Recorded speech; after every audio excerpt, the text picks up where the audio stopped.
સુરતના લિંબાયત વિસ્તારમાં એમએલએ સંગીતા પાટીલના જન્મદિવસ નિમિત્તે યોજાયેલા સંગીત સંધ્યા કાર્યક્રમ દરમિયાન વિરોધનો માહોલ સર્જાયો. થોડા દિવસ પહેલા થયેલા અરુણ નામના યુવકના હત્યાકાંડને લઈને પરિવારજનો હાથમાં બેનરો લઈને કાર્યક્રમ સ્થળે પહોંચ્યા અને ન્યાય આપોના સૂત્રોચ્ચાર કર્યા. મોટી સંખ્યામાં લોકો ભેગા થતા તંગદિલી સર્જાઈ અને પરિસ્થિતિ કાબૂમાં લેવા પોલીસ કાફલો સ્થળ પર પહોંચી ગયો. સુરત શહેરના લિંબાયત વિસ્તારમાં ગઈકાલે ધારાસભ્ય સંગીતા પાટીલનો જન્મદિવસ ઉજવવામાં આવ્યો હતો.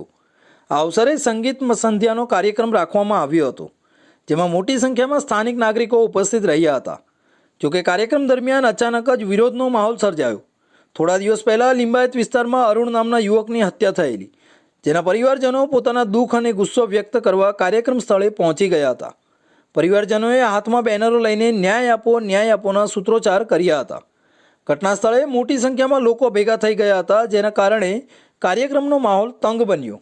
અરુણના હત્યાકાંડને લઈને પરિવારજનોએ આક્ષેપ કર્યો કે હજુ સુધી યોગ્ય ન્યાય મળ્યો નથી. તેથી તેઓએ એમએલએના જાહેર કાર્યક્રમમાં આવીને પોતાનો વિરોધ નોંધાવ્યો. પરિસ્થિતિને નિયંત્રણમાં લેવા માટે પોલીસ કાફલો ઘટના સ્થળે તાત્કાલિક પહોંચી ગયો હતો. પોલીસ દ્વારા લોકો સાથે વાતચીત કરીને પરિસ્થિતિ કાબૂમાં લેવામાં આવી હતી. એમએલએના જન્મદિવસના કાર્યક્રમમાં થયેલા વિરોધને લઈને હાલ વિસ્તારમાં ચર્ચાનો માહોલ છે.